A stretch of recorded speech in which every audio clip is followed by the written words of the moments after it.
Ja, mein Name ist Stefan Bröhring. Ich bin hier auf dem Friesenhof im Landkreis Borken und wir wollen heute hier unser neues Produkt, das elektronische Ei, präsentieren. Es handelt sich dabei um ein Gerät zum Testen, zum Überprüfen der Transportbänder, um die Anzahl der Cracks zu vermindern. Wir haben dieses Ei jetzt gerade neu entwickelt, weil wir schon seit längerer Zeit Anfragen von Kunden hatten in diese Richtung. Wir stellen ansonsten Laborgeräte her für die Eiqualität, für die Eier- und Geflügelindustrie. Und da kam immer mal wieder die Anfrage nach einem solchen Messgerät. Wir haben uns dann überlegt, so ein Ei in unser Vertriebsprogramm aufzunehmen, haben uns die Produkte angeguckt, die es aktuell auf dem Markt gibt und haben dann festgestellt, dass wir diese Produkte so nicht vertreiben können. Da haben wir uns gesagt, mit modernerer Technik können wir etwas Besseres bauen, was in der Bedienung einfacher ist und was erheblich kostengünstiger ist. Deswegen haben wir vor 2 Jahren angefangen mit der Entwicklung eines eigenen elektronischen Eis, bei dem wir ein durchsichtiges Gehäuse haben und bei dem wir die Signale erst einmal schon mal optisch darstellen. Das heißt, das Ei hat 3 Leuchtdioden, eine grüne, eine gelbe und eine rote.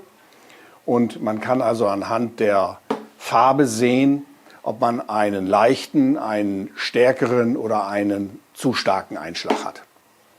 Dazu lässt man das Ei einfach durch das Transportsystem laufen, kann dann direkt hinter dem Ei herlaufen. Ich muss nicht die ganze Zeit auf einen Bildschirm gucken. Ich sehe direkt am Ei, hier an dieser Stelle habe ich jetzt diesen Stoß, den ich vermeiden möchte und habe dann die Möglichkeit, an der Stelle die Anlage zu optimieren. Hier zu testen, ja, aber die Stäbchen ganz selber, ich sag mal, da haben wir letztes Mal auch Erfahrungen mitgemacht, das läuft in der Regel reibungslos. Wir testen jetzt heute Morgen hier das elektronische Ei in dem Stall Friesen und beginnen damit, indem wir das Ei ins Nest legen und von dort aus starten wir den Test.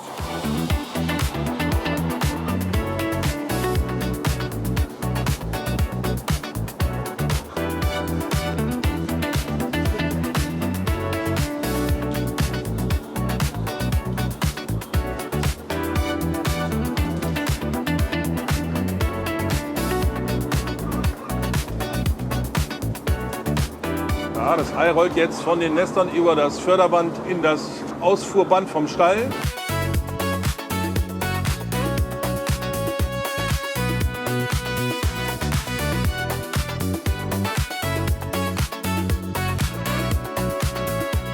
Hier sieht man ganz deutlich die grüne LEDs.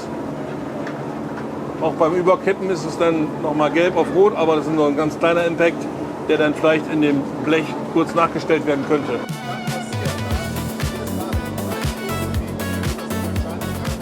So, wenn ich jetzt längere geschlossene Bahnen betrachte, dann sehe ich natürlich nicht genau, wo was passiert. Wir können aber trotzdem das Ei durchlaufen lassen und die Daten aufzeichnen, auch wenn wir dann die Verbindung zu dem Ei verlieren sollten. Also zwischen dem Tablet und dem Ei werden die Daten aufgezeichnet und können dann anschließend ausgelesen werden. Also wir können also auch, wenn die komplett im Tunnel verschwinden und nicht mehr zu sehen sind, haben wir trotzdem die Daten.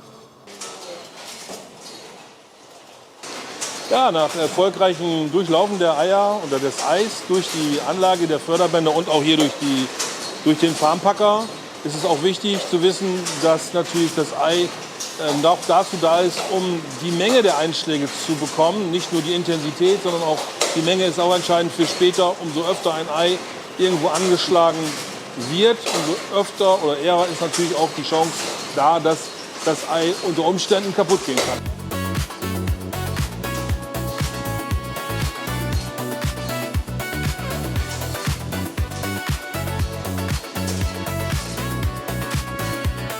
Ja, hier ist noch mal ganz klar zu sehen, dass die Einschläge auch auf der Grafik ganz gut zu sehen sind. Und hier in diesem Fall ist das meiste im grünen Bereich, ein bisschen was im gelben, ein kleiner Pik ins rote rein, aber alles sehr unbedenklich. Und durch das Durchlaufen des Eis haben wir festgestellt, dass die Anlage doch recht gut läuft.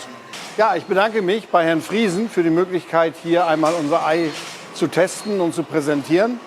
Und wenn Interesse besteht, können wir also jederzeit Fragen beantworten und vielleicht auch helfen, wenn es darum geht, Probleme in den Anlagen zu beseitigen.